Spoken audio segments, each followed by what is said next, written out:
আমরা যদি কোরআনকে জিজ্ঞেস করি যে কোরআন তুমি বলো তো বিষ্ণু ইসা ইসলামের আচরণ কেমন ছিল, আমার নবীর আখলাক কেমন ছিল, ব্যবহার কেমন ছিল, কোরআন খুব প্রিসাইজলি আমাদেরকে জানায় এবং বলে যে ওয়া ইন্নাকা লাআলা খুলুকিন আযীম, and verily you are on a very good standard of character। এর অর্থ হচ্ছে নবী হে, নিশ্চয়ই আপনি নৈতিক চরিত্রের সর্বোচ্চ মানের উপর প্রতিষ্ঠিত। সুবহানাল্লাহ। চারিত্রিক মাধুর্যতা, চারিত্রিক নির্মলতা, উন্নত চরিত্র, সর্বোত্তম চরিত্র বলতে আমরা যা বুঝাই তার সবটা দিয়ে আল্লাহ তাআলা বিষ্ণু ইসা ইসলামের চরিত্রকে নির্মাণ করেছেন। বিষ্ণু ইসা ইসলামের মাথার চুল থেকে পায়ের নখ পর্যন্ত একটা কলমের কালির ডট ফেলার ক্ষমতা বিশ্বের কারণে, ঠিক কিনা বলেন? এজন্য আল্লাহ বলছেন ওয়া ইন্নাকা লাআলা খুলুকিন আযীম, নৈতিক চরিত্রের সর্বোচ্চ স্ট্যাটাস, সর্বোচ্চ মানে আপনার নবী হে প্রতিষ্ঠিত। এবং তিনি বলতেন ওয়া ইন্নামা বুইসতু লিউতাম্মিমা মাকারিমাল আখলাক, আমি উত্তম আচরণের পূর্ণতা দান করার জন্য এই পৃথিবীতে এসেছি, উত্তম চরিত্রের পূর্ণতা দিতে, চারিত্রিক পূর্ণতা দিতে, বিশ্ববাসীকে উত্তম চরিত্র শিখাবার জন্য এই পৃথিবীতে এসেছি। বিষ্ণু ইসা ইসলামের চরিত্রের চাইতে সুন্দর চরিত্র এই পৃথিবীতে কারো কি হতে পারে? আমরা তো আমাদের নেতাদের চরিত্রের ব্যাপারে বলি আমার নেতার চরিত্র ফুলের মতো, আসলে কোথায় কি বলতে হবে এই সেন্সটাই আমাদের নাই। আল্লাহু আকবার। বিষ্ণু ইসা ইসলামের চরিত্রের ব্যাপারে আল্লাহ তাআলা সার্টিফাই করেছেন। এবং আমাদের আয়েশা রাদিয়াল্লাহু তাআলা আনহাকে যখন জিজ্ঞেস করা হতো যে হে আম্মা, আপনি বলেন তো আমাদের নবীজির চরিত্র কেমন ছিল, কাইফা কানা খুলুকু রাসূলিল্লাহ, কেমন ছিল নবীর চরিত্র, সাহাবারা বড় আগ্রহ নিয়ে জিজ্ঞেস করতেন। আমাদের আয়েশা বলেছেন কানা খুলুকুহু আল কোরআন, বিষ্ণু ইসা ইসলামের চরিত্র ছিল কোরআনী চরিত্র। কোরআনে যা করতে বলা হয়েছে, যা করতে বারণ করা হয়েছে, তা প্র্যাকটিক্যালি বিশ্বনবীর জীবনে সেটা করে দেখানো হয়েছে। এবং তিনি বলতেন عندما رسول الله صلى الله عليه وسلم يمشي على الارض كأن القرآن يمشي عليه, বিষ্ণু ইসা ইসলাম যখন রাস্তা দিয়ে হেঁটে যেতেন as if a living Quran is walking on the street, মনে হতো একটা জীবন্ত কোরআন রাস্তা দিয়ে হেঁটে যাচ্ছে। এত সুন্দর ছিল বিষ্ণু ইসা ইসলামের চরিত্র। উনি যে নিজেই উত্তম আচরণের ছিলেন তাই নয়, তিনি সর্বোত্তম আচরণ যেন আমরা অর্জন করি এটার ব্যাপারে গুরুত্ব আরোপ করেছেন। রাসূল সাল্লাল্লাহু আলাইহি ওয়াসাল্লামকে জিজ্ঞেস করা হলো নবীকে কোন জিনিস মানুষকে সবচেয়ে বেশি আল্লাহর জান্নাতে প্রবেশ করাবে? সুইলা রাসূলুল্লাহ সাল্লাল্লাহু আলাইহি ওয়াসাল্লাম আন আকসারি মা ইউদখিলুন নাস আল জান্নাহ, জিজ্ঞেস করা হলো নবী কোন জিনিস মানুষকে বেশি জান্নাতে ঢুকাবে? বিষ্ণু বললেন তাকওয়াল্লাহ ওয়া হুসনুল খুলুক, এক হচ্ছে আল্লাহর ভয় আর এক হচ্ছে সুন্দর আচরণ। সুবহানাল্লাহ। তাহলে এই হাদিস থেকে বুঝলাম যারা বেশি নামাজ পড়বে তারা বেশি জান্নাতে ঢুকবে নাকি? নামাজ পড়তে পড়তে যারা কপাল কালো করে ফেলছে এরা ঢুকবে না? যারা হজ করতে করতে বড় হাজী সাহেব হয়েছে, জিকির করতে করতে হাতে 3-4টা তাসবিহ রেখেছে, তাদের কথা বলা হয়েছে? এগুলো নিঃসন্দেহে অনেক বড় আমল, কিন্তু সবচাইতে বেশি জান্নাতে প্রবেশ করাবে যে আমল, বিষ্ণু বললেন এক হচ্ছে আল্লাহর ভয় আর এক হচ্ছে সর্বোত্তম আচরণ। প্রিয় ভাইরা, ইসলামের মেজাজটাকে চিনে নেন, ইসলামের এসেন্সটাকে বুঝে নেন। আমরা ভালো আচরণকে গুরুত্ব দিতে চাই না। অনেক নামাজি লোক দেখবে নামাজ পড়তে পড়তে কপালে কালো দাগ ফেলে দিছে, বাসায় বউয়ের সাথে খারাপ আচরণ করে, খিটখিটে মেজাজের, প্রতিবেশীর সাথে শুধু ঝগড়া, কলিগদের সাথে ঝগড়া, মারামারি, দুঃসম্পর্ক, এরকম আছে না নাই বলেন? আছে না? কিন্তু নামাজি, অনেক বড় হাজি, একদিনও কোরআন তেলাওয়াত মিস হয় না, তো এত ইবাদত করেও সে ইসলামের আসল এসেন্সটাকে ধরতে পারে না। বিষ্ণু বললেন সবচেয়ে বেশি জান্নাতে প্রবেশ করাবে যে দুটি আমল, একটি হচ্ছে তাকওয়াল্লাহ, আল্লাহর ভয়, আরেকটি হচ্ছে উত্তম আচরণ, সর্বোত্তম আচরণ। তো আমরা যেন উত্তম আচরণের অধিকারী হই, আমার স্ত্রীর সাথে যেন ভালো আচরণ করি, প্রতিবেশীর সাথে যেন ভালো আচরণ করি, ছেলে মেয়েদের সাথে যেন আমাদের অ্যাটিটিউডটা ভালো থাকে, আচরণটা ভালো থাকে, কলিগের সাথে যেন ভালো থাকে। বিশ্বনবীর আচরণ যেমন ছিল তেমন আচরণ যেন আমরা গড়ে তুলতে পারি। আওয়াজ করে পড়ুন আমিন। সুনানে আবু দাউদের এক বর্ণনা বিষ্ণু ইসা ইসলাম বলেন, খুব চমৎকার একটি হাদিস, মনোযোগ দিয়ে শুনুন। তিনি বলেন আনা যাঈনুন বিবাইতিন ফি রাবাদিল জান্নাতি লিমান তারাকাল মিরাআ ওয়া ইন কানা মুহিক্কান, আমি ওই ব্যক্তিকে জান্নাতের আঙ্গিনায় একটা ঘরের গ্যারান্টি দেই যে ব্যক্তি তর্ক করার সময় নিজে হক এটা জেনেও সে তর্ক থামিয়ে দেয়। অনেক সময় হয় না, অনেকে পায়ে পাড়া দিয়ে ঝগড়া করতে আসে, এরকম আছে না নাই? আপনি চুপচাপ দেখবেন একটা বাজে কমেন্টস করতেছে, আবার কমেন্টের নিচে কমেন্ট, আবার গালি, হ্যাঁ আছে না এরকম? বিষ্ণু বলেন নিজে হক এটা জানার পরেও আর যাতে তর্ক না বাড়ে, যে তর্ক থামিয়ে দেয় জান্নাতের আঙ্গিনায় তাকে আমি একটা ঘরের গ্যারান্টি দেই।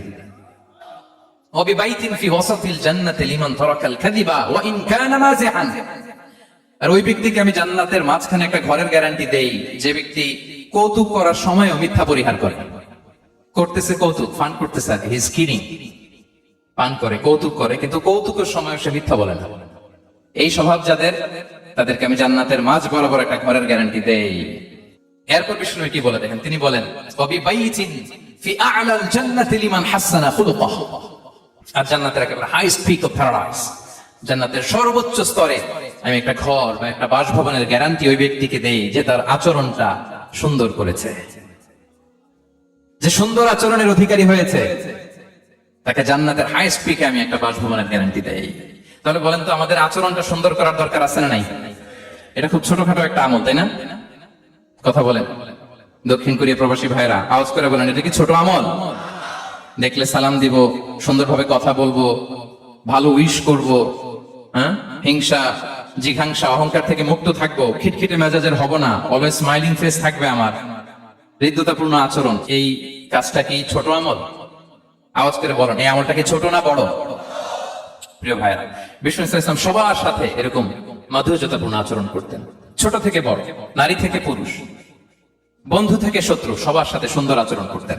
এবং তার এই চমৎকার আচরণে মুগ্ধ হয়ে তার অনেক শত্রু মুহূর্তে তার বন্ধুতে পরিণত হয়েছে। তাহলে আসুন আমরা দেখি আমাদের প্রিয় নবীজির আচরণ কেমন ছিল। শুরুতেই আমরা দেখি যে শিশুদের সাথে বিষ্ণু ইসলাম কেমন আচরণ করতেন, সেটা আমরা শুনবো। আমরা যদি থ্রু দ্য লেন্স অফ সিরা অথবা through the lens of Sunnah lens দিয়ে, আমরা তো এক একজন এক এক লেন্স লাগাই, তো দেখবেন যে সুন্দর একটা গ্লাস পরলে যেটা যেই কালার ওইটা দেখা যায়, কিন্তু নীল গ্লাস পরলে গোটা দুনিয়াটা, লাল গ্লাস লাগালে দুনিয়াটা।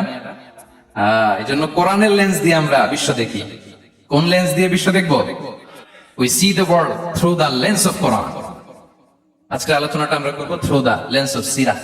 সিরাতের আলোকে, সুন্নাহর আলোকে দেখি বিষ্ণু ইসলাম শিশুদের সাথে তিনি কেমন আচরণ করতেন। বিষ্ণু ইসলামের কাছে যখন কোনো শিশু নিয়ে আসা হতো, তিনি তাহনিক করতেন। হাদিসে এসেছে, সিরায় এসেছে। তাহনিক কি? খেজুর চিবিয়ে খেজুরের মিষ্টি রস লালা সহ বাচ্চার মুখে লাগিয়ে দিতেন। আলেমদের কাছে, অনেক আলেমদের কাছে আসে, আমার কাছে অনেক এসেছে বাচ্চাদেরকে নিয়ে, তো আমরা এই সুন্নাহর উপর আমল হিসেবে খেজুর চিবিয়ে এর রসটা মুখে ঢুকিয়ে দিয়েছি। বারাকা, বিষ্ণু ইসলাম বারাকা নেওয়ার জন্য আসতো ছোট্ট বাচ্চাদেরকে নিয়ে। মদিনায় যখন সাহাবারা হিজরত করলেন মক্কা থেকে, মুসলিমদের ঘরে সন্তান সন্ততি নাই, বাচ্চা কাচ্চা হয় না। ইহুদিরা টিটকারি করে, তো মুসলমানদের সন্তান নাই। সর্বপ্রথম যেই সন্তান হয়েছে তিনি হচ্ছেন আয়েশা রাদিয়াল্লাহু তাআলা আনহার বড় বোন আসমা বিনতে আবু বকরের ঘর উজাড় করে এক সন্তান এসেছে, পুত্র সন্তান, নাম হচ্ছে আব্দুল্লাহ। কি নাম? আব্দুল্লাহ ইবনে জুবাইর। তো আসমা আব্দুল্লাহকে করে নিয়ে বিষ্ণুনবীর কাছে আসলেন। বিষ্ণুনবী খেজুর চিবিয়ে ওনার লালা মিশ্রিত রস খেজুর সহ মুখে লাগিয়ে দিলেন। তা আসমা সবসময় গর্ব করে বলতেন যে আমার সন্তানের পাকস্থলীতে সর্বপ্রথম যেটা ঢুকেছে এটা হচ্ছে বিষ্ণুনবীর লালা মিশ্রিত খেজুরের রস। আল্লাহু আকবার। বাচ্চারা আসলে বিষ্ণুনবী তাহনিক করতেন, এবং এটা ল্যাবরেটরিক্যালি প্রুভড, সায়েন্টিফিক্যালি প্রুভড যে বাচ্চার জন্মের পরে এরকম মিষ্টি দিলে, স্পেশালি ডেটস নির্যাস যদি দেওয়া হয়, তাহলে এটা তার ইমিউন সিস্টেম বাড়ায়, রোগ প্রতিরোধ ক্ষমতা বাড়ায়, তার ব্লাড সার্কুলেশন বাড়ায়, রক্ত সঞ্চালন বাড়ায়। বিষ্ণুনবী এটা করতেন। অনেক মায়েরা বরকতের জন্য বিষ্ণুনবীর কোলে বাচ্চা দিতেন। অনেক বাচ্চা বিষ্ণুনবীর কোলেই পেশাব করেছে, হাদিস সাক্ষী। ওখান থেকে মাসালা এসেছে, মেয়ে বাচ্চা পেশাব করলে কিভাবে ক্লিন হবে, ছেলে বাচ্চা পেশাব করলে কিভাবে ক্লিন হবে। বিষ্ণুনবী কোলে নিয়েছেন, পেশাব করে দিছে ভরায়। আল্লাহু আকবার। বাচ্চাদের মাথায় তিনি হাত বুলিয়ে দিতেন। যেই বাচ্চার মাথায় বিষ্ণুনবী হাত বুলাতেন, ওই বাচ্চার মাথায় খুব বেশি বেশি চুল গজাত। সুবহানাল্লাহ পড়বেন না? এক ভণ্ড, সেও ছিল নবী দাবিদার, মুসাইলামাতুল কাযযাব। সে নবীকে কপি করত, নবী যা যা করতো তাই করত। তো সেও তার এলাকায় অনেক বাচ্চাদের মাথায় হাত বুলাই দিতে শুরু করলো, যে মোহাম্মদ বাচ্চার মাথায় হাত বুলালে বাচ্চার মাথায় চুল বড় হয়, আমিও তাই করতাম। সে বলতো আমিও নবী। সে বলতো নবু আনিস শুনলি ওয়ানিস শুনলাকি মোহাম্মদ, হে মোহাম্মদ, নবু তোমার অর্ধেক আমার অর্ধেক। কি মামুর বাড়ির আবদার দেখছেন? বলে আমারটা আমাকে বুঝিয়ে দাও। তো নবীকে কপি করতো। বিশ্বনবী কুয়ার মধ্যে লোনা পানির কুয়ায় থুতু ফেললে মুহূর্তে লোনা পানির কুয়া মিঠা পানির কুয়ায় পরিণত হতো। এই বদমাসটা যখন কপি করে থুতু মারছে ওদের এলাকার কুয়ায়, ওটা ছিল মিঠা পানি, ওটা মুহূর্তের মধ্যে লোনা পানির কুয়া হয়ে গেছে। তো বিষ্ণুনবীকে কপি করে সে তার এলাকার নবজাতক বাচ্চাদের মাথায় যখন হাত বুলিয়ে দিতে শুরু করলো, পরবর্তীতে দেখা গেল ওই বাচ্চাগুলো আজীবন ছিল টাক মাথা। চুল বাড়বে তো দূরের কথা, তাদের মাথায় চুলই ওঠে নাই। আল্লাহু আকবার। মুজিজাতুন নবী। বিষ্ণু মাথায় হাত বুলিয়ে দিতেন, বাচ্চাদেরকে চুমু খেতেন। আপনারা বাচ্চাদেরকে কোলে নেবেন, আদর করবেন, চুমু খাবেন, বিষ্ণুবীর সুন্নাহ এটা। বাচ্চাদের সালাম দিতেন, মাঝে মাঝে বাচ্চাদের সাথে মজা করতেন, তাদের সাথে খেলাধুলা করতেন। বাসার সময় পেলে এটা করবেন, ছেলেমেয়েদেরকে নিয়ে খেলতে নেমে যাবেন। শুধু বাচ্চাদের সাথে ফান করতেন এমন না, ভুল দেখলে শুধরে দিতেন। এক ছোট্ট বাচ্চা কোলে বসে খাবারের প্লেট থেকে এখান থেকে ধরে, ওখান থেকে ধরে, তাও বাঁ হাতে। বিষ্ণু বললেন, ইয়া গোলাম সাম্মিল্লাহ, বিসমিল্লাহ বলো। কুল বিয়ামিনি, বাঁ হাতে নয়, ডান হাতে খাও। ওয়া কুল মিম্মা ইয়ালিক, আর এদিক সেদিক থেকে নয়, তোমার সামনে যেটা আছে ওইটা খাও। সুবহানাল্লাহ, শুধরে দিতেন। সাদাকার খেজুরের স্তূপ ছিল, জাকাতের খেজুর। হাসান রাদিয়াল্লাহু তাআলা আনহু, বিষ্ণু ইসলামের দৌহিত্র, ছোট্ট মানুষ, হাঁটতে হাঁটতে যে খেজুরের স্তূপের দিকে খেজুর নিয়ে খেলতেছে, হঠাৎ একটা খেজুর খেতে আরম্ভ করলেন। বিষ্ণু বলেন, কেখ কেখ, থামো থামো, ওয়াক থু থু। আমরা যে বাংলা ওয়াক থু বলি, এটার আরবি হচ্ছে কেখ। এই নানা ভাই, রাখো রাখো রাখো। আলা তাআলাম ইন্না লা নাকুলু সাদাকা, নানা ভাই তুমি জানো না আমরা হাশিমি খানদানের, আমরা সাদাকার মাল খেতে পারি না। আঙ্গুল ঢুকিয়ে মুখ থেকে খেজুর বের করে দিলেন। সুবহানাল্লাহ। এভাবে ছোট্ট বাচ্চাদের ভুলগুলো শুধরে দিতেন, কারেকশন করতেন। সুনানে নাসাইতে এসেছে, কান রাসূলুল্লাহ সাল্লাল্লাহু আলাইহি ওয়াসাল্লাম ইয়াজুরুল আনসার, তিনি যখন আনসারীদেরকে ভিজিট করতে যেতেন, ফায়ুসাল্লিমু আলা সিবিয়ানিহি, আনসারী বাচ্চাদেরকে সালাম দিতেন। আপনারা বাচ্চাদের সালাম দেন তো নাকি? নাকি বাচ্চাদের সালামের জন্য বসে থাকেন? অনেকে মনে করে যে আমি মুরব্বী হাজী সাহেব, 80 বছর বয়স, আমি তো শুধু সালাম পাবো, আমি দিব কেন? এরকম একটা ভুল ধারণা আছে না? সালাম শুধু ছোটরা দিবে, ব্যাপারটা কি এমন না? ছোটরা বড়দের দিবে, বড়রা ছোটদের দিবে, সবাই সবাইকে দিবে, ঠিক কিনা বলেন? ইনশাআল্লাহ বলেন সবাই। ওয়ায়ামসাহু বিরুসিহিম, বাচ্চাদের মাথায় হাত বুলিয়ে দিতেন। ওয়ায়াদউ লাহুম, তাদের জন্য দোয়া করতেন। তাহলে বিশ্বনবীর বাচ্চাদের সাথে আচরণ, ডিলিংস, ইন্টারঅ্যাকশন কেমন ছিল বুঝতে পেরেছেন? একবার এক নামাজে ওনার নাতিদেরকে নিয়ে হাজির হলেন, হাসান হুসাইন রাদিয়াল্লাহু আনহুমাকে নিয়ে। তো নামাজের এক সিজদায় বিশ্বনবী এমন লম্বা সময় সিজদায় পড়ে রইলেন, মাথা আর উঠান না। মুসল্লিরা তো অবাক, সাহাবারা ভাবলেন, হায় রে, নবীজি অসুস্থ হয়ে গেলেন নাকি, অথবা ওহী নাজিল হলো নাকি। নামাজ শেষে সাহাবারা জিজ্ঞেস করলেন, ইয়া রাসূলুল্লাহ, আপনি কি অসুস্থ হয়েছেন নাকি ওহী নাজিল হচ্ছিল? এত লম্বা সিজদা দিতে তো কখনো দেখি নাই। বিশ্বনবী বললেন, না না, কুল্লুন যালিকা লাম ইয়াকুন, কোনটাই না, বরং ওয়ালাকিন নাবনি ইরতাহালানি, আমার নানা ভাই হাসান হুসাইন সিজদারত অবস্থায় আমার পিঠের উপরে উঠে বসেছিল। ফাকারিহতু আন উআজ্জিলাহু হাত্তা ইয়াকদিয়া হাজাতা, আমি উঠে গেলে তাদের ডিস্টার্ব হবে, এজন্য সিজদায় পড়েছিলাম। যতক্ষণ তাদের পিঠে উঠে খেলতে মনে চেয়েছে তারা খেলেছে, তারা নেমেছে, তারপরে সিজদা থেকে মাথা উঁচু করে দাঁড়িয়েছি। সুবহানাল্লাহি ওয়া বিহামদিহি। তো আমরা কাঁধে নিয়ে খেলবো তো দূরের কথা, আমরা অনেকে বাচ্চাদেরকে মসজিদে দেখলেই রেগে যাই, আছে না নাই? অনেক মুরব্বীরা আছে মসজিদে বাচ্চা দেখতে পারে না, দেখবেন হ্যাঁ, খিটখিটে মেজাজের হয়ে যায়, রিয়েক্ট করে। আলহামদুলিল্লাহ গত অনেক বছর ধরে বাংলাদেশে এটা নিয়ে আমরা কন্টিনিউয়াসলি বলেছি যে না, শিশুদেরকে আপনারা মসজিদে আসলে ধমক দিবেন না, ভুল করলে, আওয়াজ করলে, চিৎকার করলে তাদেরকে বকা দেওয়া যাবে? বলেন। আজকে যদি বকা খেয়ে মসজিদ থেকে ফিরে যায়, আর কোনোদিন মসজিদের দিকে পা বাড়াবে? ও যাবে ক্লাবে, হ্যাঁ, ও যাবে গানের কনসার্টে, আর ফেরাতে পারবেন মসজিদে? আর আসবে না। খবরদার, আপনার একটা ধমকের কারণে মসজিদমুখী কোনো শিশু যেন অন্যদিকে না যায়। বুঝাবেন যে আব্বু, এটা আমাদের ইবাদতগাহ, পবিত্র জায়গা, কিন্তু দুষ্টামি করতে হয় না, আওয়াজ করতে হয় না, আল্লাহ তোমাকে অনেক গুনাহ দিবে। গুনার ভয় দেখালে কিন্তু বাচ্চারা দুষ্টামি করে না, দেখবেন, ঠিক কিনা বলেন? এই সেন্সটা তাদের আছে, এভাবে বুঝাবেন। মুসনাদে আহমদ একটা হাদিস এসেছে, বিষ্ণু ইসলাম ওনার চাচাতো ভাইদেরকে নিয়ে দৌড় প্রতিযোগিতা করাতেন, লাইন ধরে দাঁড় করাতেন, আর বলতেন, মান সাবাকা ইলাইয়া ফালাহু কাযা ওয়া কাযা, সবাই দাঁড়াও, দেখি কে কার আগে আমাকে দৌড়ে ধরতে পারে, যে ধরতে পারবে তাকে পুরস্কার দেব। আল্লাহু আকবার। এবং বিষ্ণুনবীর এই কথা শুনে সবাই দৌড়ে যে বিষ্ণুনবীর ঘাড়ের উপর উঠতো, বুকের উপর উঠতো, ঝাঁপিয়ে পড়তো, বিষ্ণুনবী সবাইকে ধরে আগলে নিতেন, প্রত্যেকের গালে চুমু খেতেন। পড়েন সুবহানাল্লাহ। এই ছিল শিশুদের প্রতি বিষ্ণু ইসলামের আচরণ। তো আমরা এরকম আচরণ করি কিনা? আমাদের আচরণটা আমাদের বাচ্চা, আমাদের আত্মীয় স্বজনের ছোট ছেলে মেয়ে, আমরা কোথাও শিশুদেরকে যদি দেখি, আমরা তাদের সাথে কিভাবে আচরণ করি একটু মিলিয়ে নিন। কার আচরণ কেমন, এরকম করেন কিনা আমি আর জিজ্ঞেস করতে চাইলাম না, জাস্ট আস্ক ইউরসেলফ, নিজেকে জিজ্ঞেস করুন যে আমরা আমাদের বাচ্চাদের সাথে এরকম আচরণ করি কিনা। তাহলে প্রথম পয়েন্টটা ক্লিয়ার। আচ্ছা, শিশুদের পার্ট শেষ, এবার দেখি বয়স্কদের সাথে, অ্যাডাল্টদের সাথে বিষ্ণু ইসলামের আচরণ কেমন ছিল, বড়দের সাথে কেমন আচরণ করতেন। আমরা আসুন দেখি। সাহাবারা তো সবচেয়ে বেশি বিষ্ণুনবীর সঙ্গ পেয়েছেন, তাই না? তাদের সাথে কেমন আচরণ ছিল? যে আয়াতটি দিয়ে আমি শুরু করেছি, আল্লাহ বলেছেন, ফাবিমা রাহমাতিম মিনাল্লাহি লিনতা লাহুম ওয়ালাউ কুনতা ফাযযান গালিযাল কলবি লানফাদ্দু মিন হাওলিক। সাহাবারা বিষ্ণুনবীর এত ভালোবাসা পেয়েছেন, এত সুন্দর আচরণ পেয়েছেন, তারা বিষ্ণুনবীকে সব সময় আগলে রাখতে চাইতেন, ঘিরে থাকতে চাইতেন, তার সঙ্গ ছাড়তে চাইতেন না। সুবহানাল্লাহ। বাসায় ভাল লাগে না, বিশ্বনবীর কাছে চলে যেতেন। ওয়াইফের সাথে মনোমালিন্য, নবীর দরবারে চলে যেতেন। এমনকি কোন সাহাবীর পেটে যদি ক্ষুধা লাগতো, ঘরে খাবার না থাকতো, তারা বিশ্বনবীর কাছে চলে যেতেন। তারা বলতেন, নবীর চেহারার দিকে তাকিয়ে থাকলেই আমাদের ক্ষুধা মিটে যেত। আগলে রাখতেন সবসময় বিষ্ণু ইসলামকে। আর সবসময় বিষ্ণু ইসলাম একটা স্মাইলিং ফেস নিয়ে তাদের সাথে কথা বলতেন। মুচকি হাসবেন। বিষ্ণু বলেন, তাবাসসুমুকা ফি ওয়াজহি আখিকা সাদাকা, you smile to your brother, it's a charity. তোমার ভাইয়ের দিকে তাকিয়ে তুমি যে মুচকি হাসো, এটা সাদাকা দেওয়ার সওয়াব কামিয়ে ফেলো তুমি। এবং সাহাবারা বলতেন, মা রাআইতু আহাদান আকসারা তাবাসসুমান মিন রাসূলিল্লাহ সাল্লাল্লাহু আলাইহি ওয়াসাল্লাম। বিশ্বনবীর চাইতে বেশি কাউকে আমরা কোনোদিন মুচকি হাসি দিতে দেখিনি। মুচকি হাসেন তো আপনারা? মুচকি হাসবেন। হাসলে যদি সাদাকার সওয়াব হয়, তো আমরা মুখ গোমরা করে রাখবো কেন? দেখবেন যিনি মুচকি হাসে তাকে সবাই পছন্দ করে, আর যিনি গোমরা মুখ থাকে তার দেখতে ভালো লাগে। আমার ভালো লাগে না, আপনাদের লাগে? হাসি কিন্তু সংক্রামক, ইতিবাচক ভাবে সংক্রামক। আপনি হাসলে দেখবেন হেসে হেসে কথা বলে, যার সাথে বলতেছেন তারও একটা হাসি। আপনি গোমরা মুখ থাকলে ওই ব্যক্তিও গোমরা মুখ, ঠিক কিনা বলেন? এবং মুচকি হাসলে স্বাস্থ্য ভালো থাকে, মানসিক স্বাস্থ্যের সাথে এটা সম্পর্ক আছে। দেখেন বিষ্ণু ইসলাম কেমন কনসিডারেট ছিলেন। বিশ্বনবী যদি কারোর সাথে মুসাফা করতেন, ভাই হাত মিলান তো, এই যে ওই লোক হাত সরানোর আগে বিশ্বনবী হাত সরাতেন না। যখন উনি হাতটা টান দিতেন, তখন নবী হাত টান দিতেন। কারোর সাথে কথা বলার সময় এইভাবে আর চোখে তাকাতেন না, এইভাবে না। কথা বলতে হইলে ঘুরে তার দিকে হয়ে তাকে সম্মান দিয়ে, রেসপেক্ট দিয়ে কথা শুরু করতেন। কেউ কোনো গুরুত্বপূর্ণ কথা কানে কানে বলতে চাইলে তিনি কথা শেষ না হওয়া পর্যন্ত মাথা সরাতেন না। সুবহানাল্লাহ, আস্তে বলেন। আল্লাহু আকবার, আল্লাহু আকবার। একটু মিলিয়ে নেই, আসলে কি আমরা পারি এত চমৎকার আচরণ উপহার দিতে?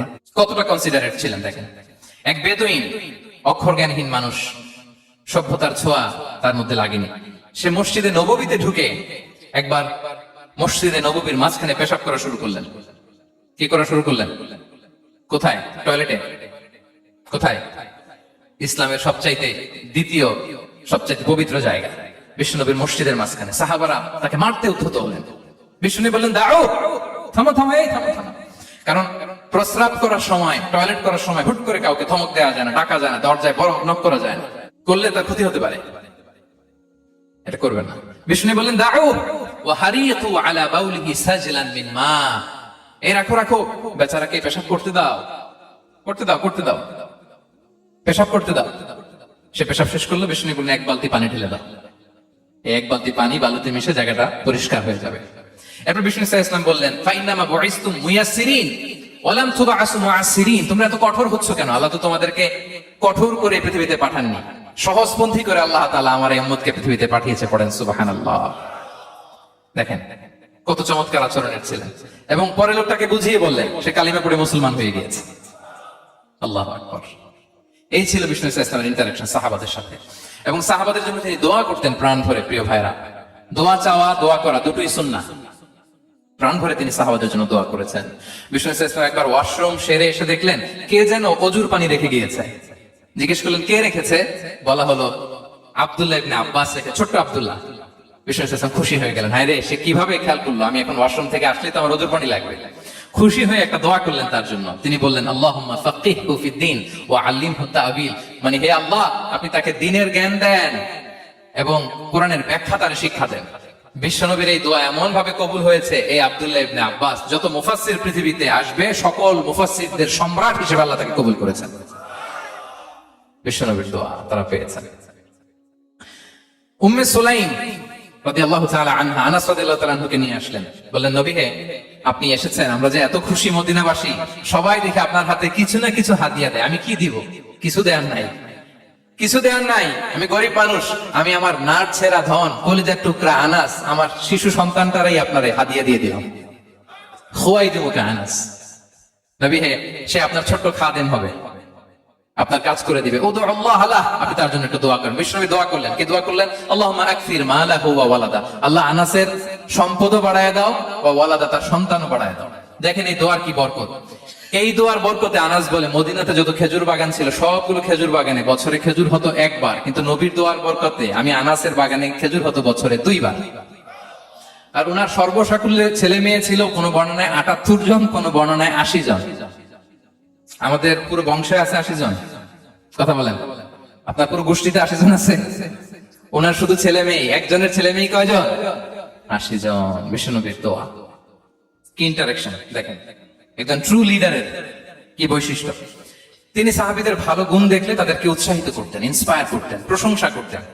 আবু মুসা আল-আশআরী রাদিয়াল্লাহু তাআলা আনহু তিনি রাত জেগে চমৎকার কণ্ঠে তেলাওয়াত করতেন। একদিন তার ঘরের পাশ দিয়ে বিশ্বনবী যাচ্ছিলেন, পরের দিন বললেন, আবু মুসা আমি কিন্তু তোমার কণ্ঠ শুনেছি, বড় সুরেলা গলা তোমার। লাকাত উতিতা মিজমারান মিন মাজামিরি আলি দাউদ, দাউদ নবীর গলায় আল্লাহ যে সুরের ঝংকার দিয়েছেন, এই উম্মতের মধ্যে আল্লাহ তোমার গলায় সেই সুরের লহরী ঢেলে দিয়েছেন। আচ্ছা বলেন, নবী যদি প্রশংসা করে যে তোমার তেলাওয়াতটা খুব সুমধুর হয়েছে, তা কেমন লাগবে বলেন তো? আচ্ছা নবী বাদ দেন, শাইখ আব্দুর রহমান আস-সুদাইস এসে যদি আপনারে বলে তোমার কণ্ঠটা তো বড় মিষ্টি, কেমন লাগবে আপনার? আর স্বয়ং বিশ্ব নবী যদি বলে, সুবহানাল্লাহ পড়বেন না? আল্লাহু আকবার। এইভাবে রাসূল সাল্লাল্লাহু আলাইহি ওয়াসাল্লাম সাহাবাদেরকে উৎসাহিত করতেন। মাঝে মাঝে প্রশ্ন করতেন, তাদের অ্যাটেনশন গ্রো করার জন্য তিনি প্রশ্ন করতেন। একবার বলেন দেখি, কে বলতে পারে ইন্না মিনাশ শাজারি শাজারা লা ইয়াসকুতু ওয়ারাকুহা মাসালুহা মাসালুল মুমিন, একটা গাছ আছে এই গাছের পাতা ঝরে না, এর দৃষ্টান্ত মুমিনের দৃষ্টান্ত। কে পারো দেখি? কোন সাহাবী পারে না, কারণ তারা ভাবতেছিল দূরের ওই সিরিয়ার কোন গাছ হবে, অমুক জায়গায় মরুভূমির গাছ হবে, ঘরের পাশে যে খেজুর গাছ ওইটা আর কেউ হবে না। ভাবছে প্রশ্ন যেহেতু করছে, এত সহজ উত্তর হইলে তো প্রশ্ন করার কথা ছিল না। তারা এইটা বলে ওইটা বলে, ক্যাকটাস গুলমলাতা ওই গাছ, নবী বলে না, ইন্নাহা আন-নাখলা, এটা খেজুর গাছ। কি গাছ? তো আব্দুল্লাহ ইবনে ওমর তখন খুব ছোট, তিনি মনে মনে ধরে ফেলছিলেন, কিন্তু ভয়ে বলে না। তো বাসায় যে ওমর রাদিয়াল্লাহু বলে, আব্বা আপনারা কেউ পারেন না, আমি তো জানতাম এটা খেজুর গাছ, তো বললা না যে? আব্দুল্লাহ বলে, আপনি পারেন না, অন্যান্য সাহাবারা বাচ্চা ছাড়া কেউ পারে না, আমি কেমনে কই? ওমর রাদিয়াল্লাহু বললেন, আজকে যদি তুমি বলতে পারতে লাল উট পেলে আরবরা যে যত খুশি হয়, আমি তার চেয়ে বেশি খুশি হয়ে যেতাম। নবীর সামনে আমার বুকটা এত বড় হয়ে যেত। আল্লাহু আকবার। দেখেন প্রশ্ন ছুড়ে দিয়ে মনোযোগ আকর্ষণ করতেন সাহাবাদের, রসিকতা করতেন মাঝে মাঝে। রসিকতা, এক সাহাবী বলেন, ইয়া রাসূলুল্লাহ আমার চলতে বড্ড কষ্ট হয়, আপনি যদি দয়া করে আমাকে একটা উট দিতেন তাহলে আমি রাইড নিতাম এটার উপরে, এটা দিয়ে চলতাম, সফরের কষ্ট কমে যেত। বিষ্ণু বলেন, যাও ঠিক আছে, তোমাকে একটা উটের বাচ্চা দেব। কি দিব? সাহাবী বলেন, ইয়া রাসূলুল্লাহ আমি চাইলাম কি আর আপনি বললেন কি? আমার তো লাগবে এমন উট যেটা দিয়ে মরুভূমিতে চলা যায়। বিষ্ণু বলেন, ওই উটটাও তো অন্য কোনো না কোনো উটের বাচ্চা। সুবহানাল্লাহ পড়বেন না? ছোট্ট কথা, দেখেন কি রসিকতা, কি সেন্স অফ হিউমার। সুবহানাল্লাহ। সাহাবীদের সাথে এক কাতারে মিশে কাজ করতেন, নিজ হাতে সাহাবীদের সাথে মিশে কি করেছেন? মসজিদে নববী নির্মাণ করেছেন। ৫ম হিজরিতে নিজে মরুভূমির বালু খনন করে পেটে পাথর বেঁধে পরীক্ষা খনন করেছেন সাহাবীদের সাথে। True leader. শুধু তাই নয়, সাহাবারা ভালো পরামর্শ দিলে সেটা অ্যাকসেপ্ট করতেন। আমাদের মধ্যে অনেকের একটা ইগোইস্টিক ঝামেলা আছে, বাড়ির কাজের মেয়ে বলছে, কাজের ছেলে বলছে, এই আমার স্টাফ বলছে, এটা আমি কেন শুনবো? এরকম একটা মেন্টালিটি অনেকের আছে না নাই? অনেক সময় তাদের মধ্য থেকেও ভালো পরামর্শ আসতে পারে না, বলেন পারে কিনা? বিশ্বনবী দেখতেন কেউ ভালো পরামর্শ দিলে সেটা পিক করতেন, নিয়ে নিতেন। বদরের যুদ্ধে মুসলিম সৈন্যরা কোথায় ক্যাম্প করবে, বিশ্বনবী হঠাৎ একটা জায়গায় ক্যাম্প স্থাপনের নির্দেশনা দিলেন। হাব্বাব ইবনুল মুনজির রাদিয়াল্লাহু তাআলা আনহু তিনি বললেন, ইয়া রাসূলুল্লাহ অনুমতি দিলে একটা কথা বলবো। কি কথা? এই যে আপনি ক্যাম্প স্থাপন করলেন এখানে, এটা কি আল্লাহর আদেশে না আপনার ইচ্ছায়? নবী বললেন, আমার ইচ্ছা, এটা আল্লাহর আদেশ নয়। তাহলে ঠিক হয় নাই, লোকেশন সিলেকশন ঠিক হয় নাই, তাহলে কোথায়? হাব্বাব বললেন, ইয়া রাসূলুল্লাহ ওই যে কূপ দেখা যায় ওখানে, দ্যাটস আওয়ার লোকেশন, ওখানে করলে ভালো হবে। কেন? বলতেছে আমরা ওখানে ব্যারিকেড দিয়ে রাখবো, পানি আমাদের কন্ট্রোলে থাকবে, কুরাইশরা পানির অভাবে যুদ্ধ ছাড়াই মরবে, আমরা পানি খেয়ে যুদ্ধ করবো। সুবহানাল্লাহ বলেন। বিশ্বনবী সাথে সাথে হাব্বাবের কথা মেনে নিলেন, বলে যে না, আমি যে ডিসিশন দিয়েছি সৈন্যদের মধ্যে আবার ছড়িয়ে দাও, we should change our location. আল্লাহু আকবার। তাহলে সাহাবাদের সাথে ইন্টারেকশন কি ফ্র্যাঙ্কলি, কি ওপেন মাইন্ডেড। সুবহানাল্লাহ বিহামদিহি। তাহলে শিশুদের সাথে গেল, বড়দের সাথে, সাহাবাদের সাথেও গেল। আল্লাহ। আচ্ছা ৩ নম্বরে স্টাফের সাথে, কর্মচারীর সাথে, সেবকের সাথে বিষ্ণু ইসলাম কি আচরণ করেছেন? বিষ্ণু ইসলামের অনেক খাদেম ছিল, সিরাতে এসেছে। সবার কথা তো বলা যাবে না, একজনের কথা বলি, আনাস রাদিয়াল্লাহু তাআলা আনহুর কথা।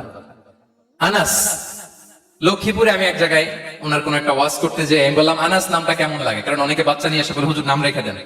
তাই বললাম আজকে এখানে নাম দিয়ে দেই আনাস, এই বছর এই লক্ষ্মীপুরে যত বাচ্চা হবে যাদের মনে চায় আনাস রেখে দিয়ে। ৩-৪ বছর পরে শুনি আনাস দিয়ে লক্ষ্মীপুর ভরে গেছে। অনেকে আমাকে জানাইছে ছেলের নাম কি আনাস, তো বলে যে ওই যে হুজুর আপনি 19 সালে আমাদের লক্ষ্মীপুরে এসে বলছিলেন, ওই কথা থেকে আমরা পেটে ছিল বাচ্চা, আমরা নিয়ত করে ফেলছি আনাস রাখবো। আনাস নামটা অনেক সুন্দর না? সাহাবাদের নামগুলো চুজ করে করে ছেলেদের নাম রাখবেন। উনি ছিলেন বিষ্ণু ইসলামের খাদেম। কোনদিন তিনি কোন ওনার স্টাফকে, সেবককে, খাদেমকে মারধর করেন নাই কোনদিন। আমরা তো পান থেকে চুন খসলে আল্লাহ, বাংলাদেশে ওই যে লোহার খুন্তি গরম করে কাজের মেয়ের পিঠে শাঁকা দেওয়া হয়, এরকম আছে না নাই? ডাকাত বলেন। মানবাধিকার কর্মী, আবার নারী আন্দোলনের বড় নেত্রী, কিন্তু ঘরের ভেতরে দেখা যায় তার আসল চরিত্র।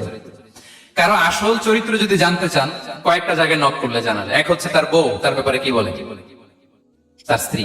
এরপর তার ড্রাইভার কি বলে, তার ঘরের কাজের মহিলাটা কি বলে। এদের কাছে নক করলেই আপনি বড় সাহেবের আসল তথ্য পেয়ে যাবেন। কথা বুঝতে পেরেছেন? আনাস রাদিয়াল্লাহু তাআলা আনহু বলেন, খাদিমতুন নবিয়্য 10 সিনিন ফামা ক্বালা লি উফ ফামা ক্বালা লি লিমা সানা'তা ওয়ালা লিমা লা সানা'তা। আমি 1 বছর 2 বছর নয়, 10 বছর বিশ্বনবীর খাদেম ছিলাম। আওয়াজ করে বলেন তো কয় বছর? একদিনের জন্য আমার কোনো কাজে বিরক্ত হয়, ওহ ইস আরে, বিরক্ত হয় আমরা এগুলো বলি না? একদিনের জন্য বলেন, একদিন, একটি মুহূর্তের জন্য। এই 10 বছরে একটিবারও প্যারা নবীজি বলেন নাই, আনাস এটা কেন করলে? একবারের জন্য বলেন নাই, আনাস এটা করলে না কেন? একবারের জন্য তিনি বলেন। আনাস রাদিয়াল্লাহু তাআলা আনহু বলেন, একদিন একটা কাজে সম্ভবত জুব্বা আনতে আমাকে বিষ্ণু পাঠিয়েছিলেন। আমি ছোট মানুষ, জুব্বা আনতে যে ভুলে আমি মদিনার বাচ্চাদের খেলা দেখতে আরম্ভ করলাম। বাচ্চারা রাস্তায় খেলাধুলা করে না? বিষ্ণুনবী যেটা আনতে পাঠিয়েছে ওইটা না এনে ভুলে, ছোট মানুষ তো, সেও দাঁড়িয়ে দাঁড়িয়ে মদিনার ছেলে মেয়েদের খেলা দেখতেছে। এখন সময়ের পর সময় যায়, ঘন্টার পর ঘন্টা যায়, আনাস তো আর আসে না জুব্বা নিয়ে। বিষ্ণু ভাবলেন, হায় রে, আনাস মনে ভুলে গেছে, যাই নিজের কাজ নিজেই করে নিয়ে আসি। বিষ্ণু বেরোলেন, বেরোই দেখে ওই তো আনাস, আমার আনাস বাচ্চাদের সাথে খেলা দেখতেছে। আমরা হইলে কি করতাম? আমরা হইলে কি মাই, ওই যে ডাইরেক্ট মাই। আল্লাহ, আজকে তোর একদিন কি আমার একদিন না? বিষ্ণু গেলেন, তিনিও বাচ্চাদের সাথে খেলা দেখতে শুরু করলেন, কিছুই বললেন না, শুধু আলতো হাতে আনাসের পিঠে হাত রাখলেন, ঘাড়ে আলতো হাতে। বিষ্ণুবীর হাতটা রেশমের চেয়েও সফট ছিল। হাত রাখলেন, হাত রাখাতে আনাস রাদিয়াল্লাহু তাআলা আনহু ফানাযারতু ইলাইহি, তিনি বলেন আমি পিছনের দিকে তাকালাম, বিষ্ণুবীর দিকে আমি তাকালাম। হঠাৎ করে দেখলাম যে বিষ্ণুনবী। তাকানোর পর পর আমি ভয় পেয়ে গেলাম, কিন্তু বিষ্ণু সাল্লাল্লাহু আলাইহি ওয়াসাল্লাম ধমকও দেয় নাই, কিরা আনাস তুই এখানে, এটাও বলে নাই। তাকালাম, ওয়া হুয়া ইয়াদহাক, তিনি একটা মুচকি হাসি দিলেন। বললেন, আনাস তোমাকে না কাজে পাঠিয়েছিলাম, এখানে কেন? আনাস বলে, ইয়া রাসূলুল্লাহ ক্ষমা করে দেন, আমি যাচ্ছি। আনাস বলে, বিশ্বনবীর সেদিনের মুচকি হাসির শাসন মরার আগের দিন পর্যন্ত আমরা এই সোজা রাস্তায় রেখেছি। ভাইরা আমার, শাসন করতে জানলে পিট্টি দেয়া লাগে না, ধমক দেয়া লাগে না, মার দেয়া লাগে না। শাসন করতে জানলে একটা মুচকি হাসি দিয়ে শাসন করা যায়। এবার জানবো স্ত্রীর সাথে আচরণ। স্ত্রী যার সাথে আমার সম্পর্ক খুবই গভীর, খুবই মজবুত, তার সাথে কেমন আচরণ ছিল? সিরাতে অনেক কথা এসেছে, আমাদের সময় নেই, সংক্ষেপে বলি। স্ত্রীদের তিনি আগে সালাম দিতেন, মসজিদ থেকে ঘরে পৌঁছে দিতেন, ঘরের কাজে সহযোগিতা করতেন, উঠে ওঠার সময় হেল্প করতেন, মাঝে মাঝে স্ত্রীদের পরামর্শ নিতেন। আপনারা এগুলো করেন তো? করেন? এই যে আওয়াজ নাই, পেছনে কিন্তু ভাবিরা বসে আছে সবাই।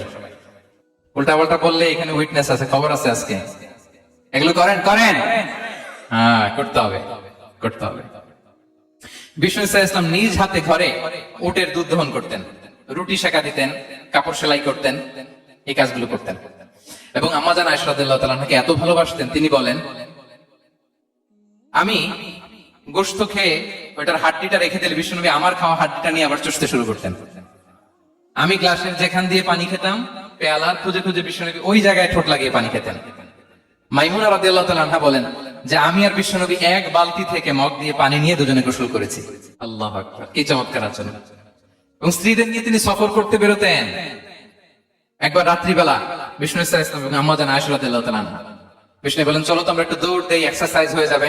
দুইজনে দৌড় দিলেন। তখন আম্মা জান আয়েশা রাদিয়াল্লাহু তাআলা আনহা একটু স্লিম ছিলেন, তো দৌড়ে বিশ্বনবী পিছিয়ে পড়ে গেলেন, আম্মা জান আয়েশা ফার্স্ট হয়ে গেলেন, আগে চলে গেলেন।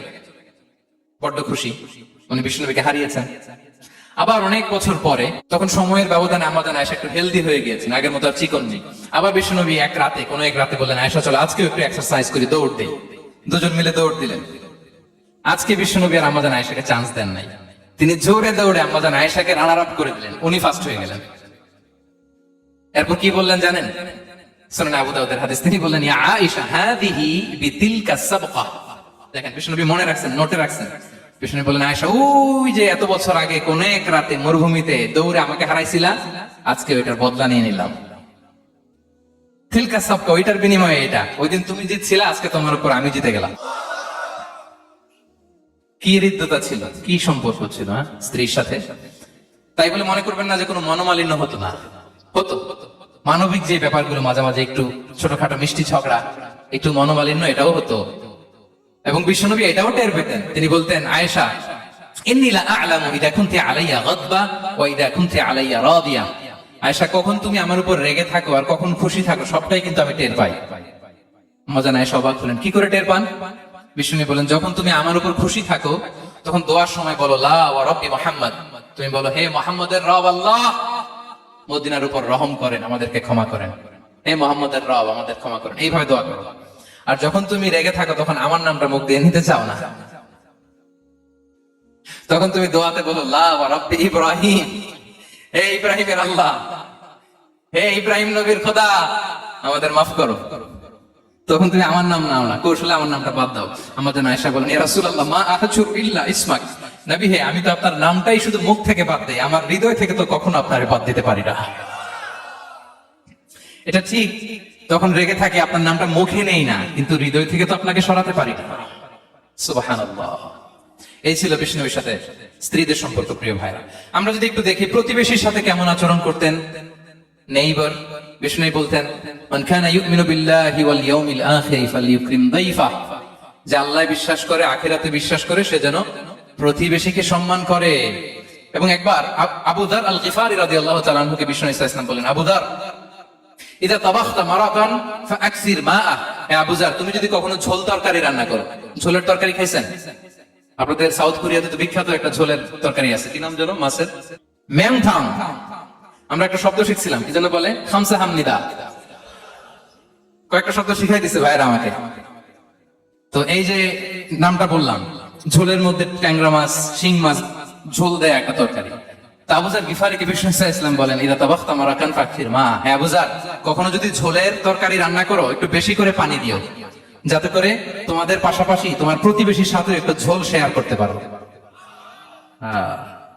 প্রতিবেশীকে এত গুরুত্ব দিতেন। তিনি বলতেন, লাইসাল মুমিন আল্লাযী ইয়াশবা ওয়া জারুহু জাইউন ইলা জামবিহি, সে মুমিন নয় যে পেট পুরে খায় আর তার প্রতিবেশী না খেয়ে রাত যাপন করে, সে মুমিন নয়। দেখেন প্রতিবেশীকে কত গুরুত্ব তিনি দিয়েছেন। বিশ্বনবীর এক ইহুদি প্রতিবেশী ছিল। কোন ধর্মের? সবাই বলেননি, একসাথে আওয়াজ করে বলেন, কোন ধর্মের প্রতিবেশী? ওই ইহুদির এক ছেলে বিশ্বনবীর কিছু কাজ করে দিতেন। অনেকদিন হলো ছেলেটা আসে না, খোঁজ নিলেন, শুনলেন সে অসুস্থ। শুনলেন ইহুদি ছোট্ট ছেলেটা কি, বিশ্বনবী দেখতে গেলেন। মুসলিম শিশুকে দেখতে গেলেন নাকি? কোন ধর্মের শিশু? তার মানে আপনার প্রতিবেশী যদি হিন্দু হয়, বৌদ্ধ হয়, খ্রিস্টান হয়, দ্যাট ডাজন্ট ম্যাটার, আপনি তার বিপদে আপদে পাশে থাকবেন। এটাই ইসলামের শিক্ষা, ঠিক কিনা বলেন? এই যে আপনাদের এখানে বুদ্ধিস্ট নেইবার আছে, হিন্দু নেইবার আছে, খ্রিস্টান নেইবার আছে, তারা বিপদে পড়লে তো আপনার যাওয়ার দরকার নেই না?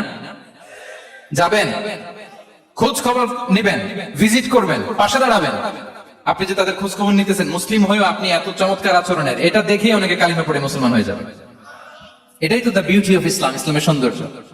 বিশ্বনবী হিন্দু মুসলিম ইহুদি বাছেন নাই, ছোট্ট ইহুদিটাকে দেখতে গেলেন, যে দেখে হায় রে, কাতর হয়ে সে বিছানায় মৃত্যু শয্যায় শুয়ে আছে। বাচ্চাটার মাথায় হাত বুলিয়ে দিলেন, হাত বুলিয়ে বাচ্চাটাকে, ইহুদি বাচ্চাটাকে বললেন, আসলিম, হে শিশু, তুমি ইসলাম ধর্ম গ্রহণ করো। এখন ছোট্ট মানুষ, তার বাবা আবার পাশে দাঁড়িয়েছে, আব্বা কি বলে না বলে, সে নাযারা ইলা ওয়াজহি আবি, বাবার দিকে তাকালেন। তার বাবা বলে, আতি আবুল কাসিম, মানে বিষ্ণু ইসলামের কুনিয়াত, বড় ছেলে ছিল কাসিম, তাকে বলা হতো আবুল কাসিম। ইহুদি বাবা বলল, মুহাম্মদ যা বলে তাই করো। সাথে সাথে সে বলল, আশহাদু আল্লা ইলাহা ইল্লাল্লাহ ওয়া আশহাদু আন্না মুহাম্মাদুর রাসূলুল্লাহ। বিষ্ণু বেরোয়ার সময় বললেন, আলহামদুলিল্লাহিল্লাযী আনকাযাহু মিনান নার, প্রশংসা সে আল্লাহ যে একটু আগে জাহান্নামী হওয়ার কথা ছিল, মুহূর্তে কালেমার মধ্য দিয়ে তাকে জান্নাতি বানিয়ে দিলেন। দেখেন প্রতিবেশীর সাথে কি আচরণ। ইহুদি প্রতিবেশীর পাশে দাঁড়িয়েছেন, অসুস্থ, ভিজিট করেছেন। আমরা যেন আমাদের প্রতিবেশীর খোঁজ রাখি। অভুক্ত প্রতিবেশী রেখে আপনি পেট পুরে খেয়ে তাহাজ্জুদ পড়লে ওই তাহাজ্জুদ আল্লাহর দরবারে যাবে না। খবরদার, খবরদার, আমরা যেন প্রতিবেশীর সাথে সুসম্পর্ক রাখি। এবার যুদ্ধবন্দীদের সাথে বিষ্ণু ইসলাম কেমন আচরণ করেছেন। যুদ্ধবন্দী, পিওডব্লিউ, প্রিজনার অফ ওয়ার, যুদ্ধবন্দী পর্যন্ত যুদ্ধ হয়েছে, প্রতিপক্ষ হেরেছে, আমরা জিতেছি, তাদেরকে বন্দী হিসেবে আমরা পেয়েছি। তাদের সাথে ইসলাম কি আচরণ করতে বলে। আমরা তো অনেক যুদ্ধবন্দীদের ইতিহাস জানি পৃথিবীতে। আবু গারিব কারাগারের কথা শুনেছি আমরা ইরাকে, ঠিক কিনা? হ্যাঁ, পশ্চিমারা কি নির্যাতন করেছে। আমরা কিউবার গুয়ান্তানামো বের কথা শুনেছি, কি অমানবিক নির্যাতন তারা করেছে, কি টর্চার সেল তারা ওখানে করেছিল। সম্প্রতি আমরা আমাদের বাংলাদেশে আয়নাঘরের কথাও শুনেছি। তো আয়নাঘরে যাদেরকে টর্চার করা হয়েছে এরা যুদ্ধবন্দী? এরা তো কারাবন্দী, তাও অন্যায় ভাবে। এনফোর্স ডিসঅ্যাপিয়ারেন্স ছিল, অন্যায় ভাবে তাদেরকে গুম করা হয়েছে। অন্যায় ভাবে বছরের পর বছর যাদেরকে এভাবে কষ্ট দেওয়া হয়েছে, ফ্যামিলি থেকে দূরে রাখা হয়েছে, কিয়ামতের দিন তাদেরকে আল্লাহ জালিমের কাতারে দাঁড় করাবে। ইসলাম কারাবন্দীতে দূরের কথা, যুদ্ধবন্দীদের সাথে ভালো আচরণের কথা বলেছে। আল্লাহ বলেন ওয়ায়ুতঈমুনা আত-তাআমা আলা হুব্বিহি মিসকিনান ওয়া ইয়াতীমান ওয়া আসীরা। বিশ্বাসীরা গরীব দুঃখীদের যেমনি খাবার খাওয়ায়, যুদ্ধবন্দীদেরও খাবার খাওয়ায়, যুদ্ধবন্দীদেরও খাবার খাওয়ায়। এবং বিষ্ণু বলেছেন ইস্তাউসু বিল উসারা খায়রা, যুদ্ধবন্দীদের সাথে তোমরা ভালো আচরণ করো। বদরের যুদ্ধে 70 জন বন্দী হয়ে আসলো। বিষ্ণুনবী 70 জনকে সাহাবাদের মধ্যে ভাগ করে দিলেন, বললেন তোমরা খারাপটা খাবে, বন্দীদেরকে ভালোটা খাওয়াবে। কি নমুনা স্থাপন করেছে ইসলাম। সুমামা ইবনে উসাল রাদিয়াল্লাহু তাআলা আনহু নামে এক যুদ্ধবন্দীর ছোট্ট ঘটনা বলে আমি পয়েন্টটা শেষ করছি। ইয়ামামার বড় লিডার ছিলেন, যুদ্ধবন্দী হয়ে মদিনায় আসলেন, নাম সুমামা ইবনে উসাল রাদিয়াল্লাহু তাআলা আনহু। তখন মুশরিক ছিলেন, যুদ্ধবন্দী হিসেবে আনা হলো। তাকে মসজিদে নববীর পিলারের সাথে রশি দিয়ে বাঁধা হলো।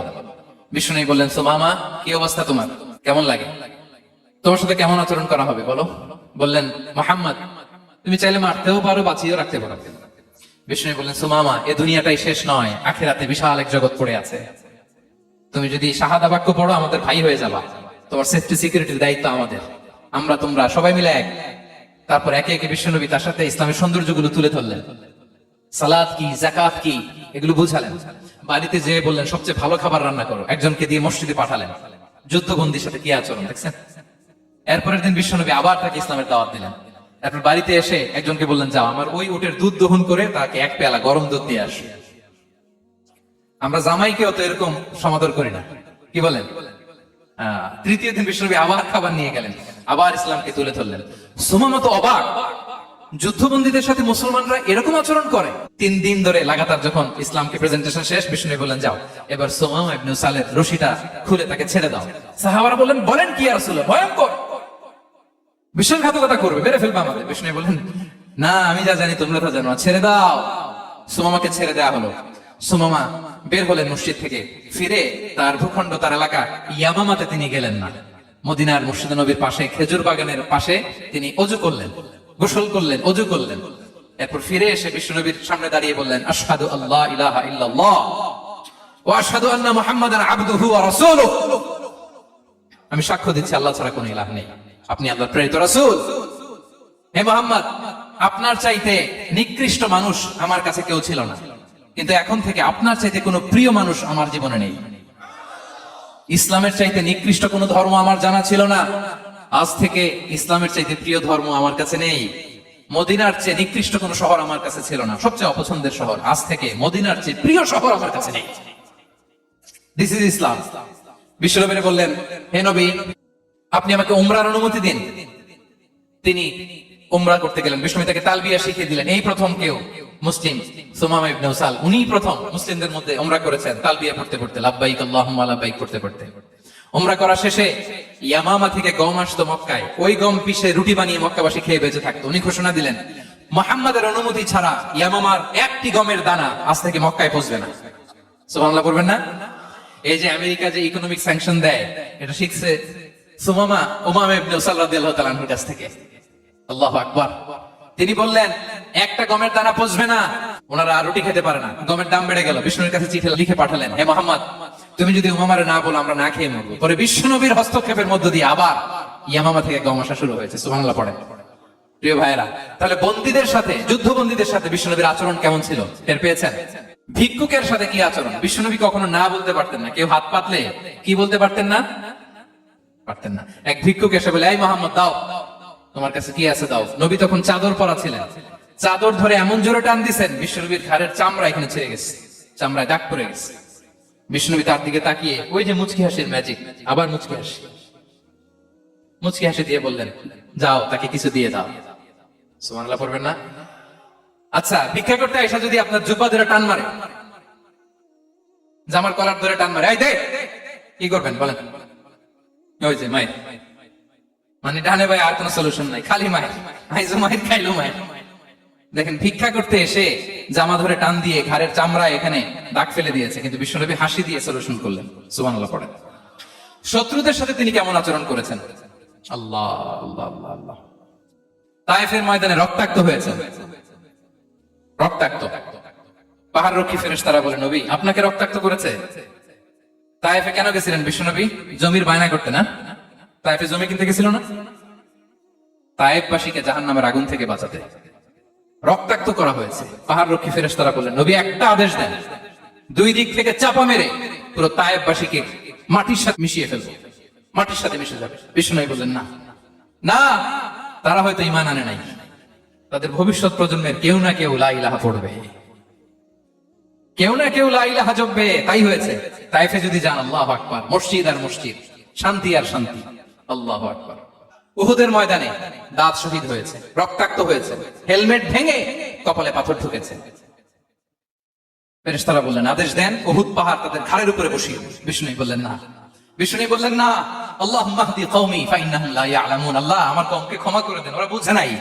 দেখেন, শুধু ক্ষমাই চান নাই যে আল্লাহ ওদেরকে মাফ করে দেন, ওদের হয়ে কৈফিয়ত দিয়েছেন আল্লাহকে, এক্সকিউজ দিয়েছেন। আল্লাহ কেন কেন ক্ষমা করবেন? কারণ ওরা বুঝে নাই। এক্সকিউজ দিয়েছেন, তাদের হয়ে কৈফিয়ত দিয়েছেন।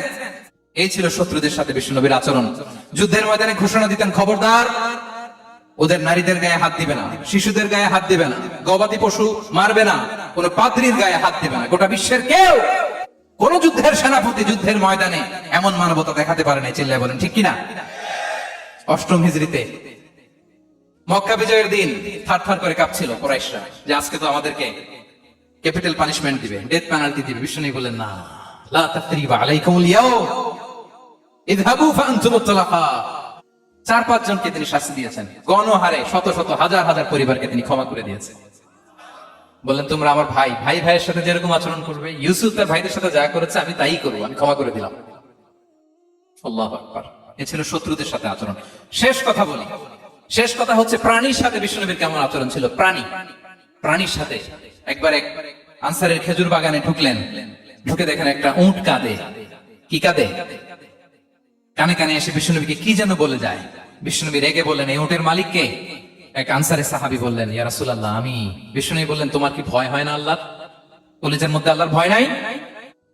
আল্লাহ তাআলা দয়া করে উটের মালিক তোমাকে বানিয়েছে, উট কানে কানে এসে আমাকে বলেছে তুমি তাকে কয়দিন ধরে খাবার দাও নাই, আর তাকে দিয়ে কাজ করিয়েছে অনবরত। খবরদার, কিয়ামতের দিন আল্লাহ তাআলা জালিমের কাতারে তোমাকে দাঁড় করাবে। প্রাণীর জন্য বিষ্ণু ইসলাম কত দয়ালু ছিলেন। জবাই করার সময় বিষ্ণু বলতেন, ইহসানের সাথে জবাই করো, ছুরি ধারালো করে রাখো। কোরবানির সময় আমরা প্রাণীটাকে কি করি? আদর করি না, মেরে ফেলি। বলেন তো, জবাই করা মানে কি? মেরে ফেলতেছি। বিষ্ণু বলেন, ইদা কাতালতুম ফাহসিনুল কিতলা, মারবা ঠিক আছে, কিন্তু মন মতো না, ইহসানের সাথে কতল করো। ওয়ালিউহিদ্দা আহাদুকুম শাফরাতাহু ওয়ালইয়ারিহ যাবিহাতাহু, ছুরিটাকে ধার করে রাখো যাতে করে খুব সহজে তার রুহটা বের হয়ে যায়। সুবহানাল্লাহ। দেখেন, আমরা নিজেদের সাথে একটু মিলাই। বাংলাদেশে দেখেন তো, কুকুর একটা দেখলে আমরা কি করি? হ্যাঁ, হয় লাথি না একটা ঢিল। বিড়াল দেখলে কি করি? হয় দাবরানি দেয়, নয় দৌড়ানি দেয়। এরকম আছে না নাই? উন্নত দেশগুলোতে দেখবেন রাস্তার মাঝখানে একটা ছোট্ট সাপ, পুরো হাইওয়েতে সবগুলো গাড়ি থেমে গিয়েছে একটা হাঁসের বাচ্চা বাঁচানোর জন্য, একটা সাপের বাচ্চা বাঁচানোর জন্য। আর আমরা পাখির মতো মানুষকে গুলি করে মারি, মানুষকে আমরা গুলি করে মারি পাখির মতো নির্বিচারে। প্রিয় ভাইরা, বিষ্ণু ইসলাম প্রাণীর প্রতি আমাদেরকে দয়াদুর হতে বলেছেন। তাহলে বিশ্বনবীর আচরণ কেমন ছিল একটা ওভারঅল ধারণা আপনারা পেয়েছেন প্রিয় ভাইরা? হ্যাঁ, শিশুদের সাথে কোমল আচরণ করবেন তো আপনারা? আদর করবেন, চুমু দিবেন, কোলে নিবেন। হ্যাঁ, ভুল করলে শুধরে দিবেন, পারবেন? বড়দেরকে আগে সালাম দিবেন তো? আর কর্মচারী একটা ভুল করলে পিটাইয়া সহায় ফেলবেন, এরকম করবেন না? ভালো আচরণ করবেন। স্ত্রীর সাথে কেমন আচরণ করবেন? হ্যাঁ, মাধুর্যপূর্ণ আচরণ। একজন কয় হুজুর নাই। আরে বেটা, হওয়ার পরে কেমন করবা ওইটা বলো না, নিয়ত করে রাখো যে আমরা আমাদের ঘরটাকে জান্নাতি ঘর বানিয়ে ফেলবো, ঠিক কিনা? প্রতিবেশীর সাথে যেন আমরা ভালো আচরণ করি, কারাবন্দীদের সাথে যেন আমরা ভালো আচরণ করি। ভিক্ষুক হাত পেতেছে, স্যার 2 দিন ধরে কিছু খাই নাই, 5টা টাকা দেন। দাঁড়ায় না গ্লাসের সামনে, ওর হাতে থালা, একটা ভাঙ্গা থালা, আর আপনি স্যুট পরা স্যার না, আপনারে গাড়ির এদিক থেকে বের করে ওদিকে ভাঙ্গা থালা দিয়ে বসাইতে আর ওরে স্যুট পরে গাড়ির ভিতরে বসাইতে আল্লাহর কয় মিনিট লাগে বলেন তো? খবরদার, ফরিয়াদের সাথে যেন আমরা খারাপ আচরণ না করি, শত্রুদের সাথে যেন খারাপ আচরণ না করি, কোন প্রাণীর প্রতিও যেন আমরা জুলুম না করি। প্রিয় ভাইরা, বিশ্বনবী এত মাধুর্যপূর্ণ আচরণ করতেন, শত্রু বন্ধ হয়ে যেত। আর আমাদের আচরণ দেখে আমার বন্ধু আমার শত্রু হয়ে যায়, ঠিক কিনা? আমরা যেন আমাদের আখলাককে সুন্দর করি, শুধু নামাজি, শুধু রোজাদার, হাজী সাহেব ইবাদত করি কিন্তু মানুষের সাথে বাজে আচরণ করি, এমনটা যেন না হয়। আমরা যেন সুন্দর আচরণ করে বিশ্বনবীর শেখানো পন্থা এরকম মাধুর্যপূর্ণ আচরণের অধিকারী হয়ে ফি আ'লাল জান্নাতি গরাফা, বিষ্ণু বলেছেন জান্নাতের সর্বোচ্চ স্তরে তারা অ্যাপার্টমেন্ট পাবে, ওই অ্যাপার্টমেন্টের অধিকারী যেন আমরা হতে পারি। আল্লাহ তৌফিক দান করুক। আল্লাহ তাআলা আমাদের সবাইকে কথাগুলো বোঝার আমল করার তৌফিক দান করুক। আল্লাহ তাআলা আমাদের সবাইকে ভালো রাখুন, সুস্থ রাখুন, নিরাপদে রাখুন। হাযা মা ইনদি ওয়াল ইলমু ইনদাল্লাহ, আলাইহি তাওয়াক্কালতু ওয়া ইলাইহি উনী। ওয়াসসালামু আলাইকুম ওয়া রাহমাতুল্লাহি ওয়া বারাকাতুহু।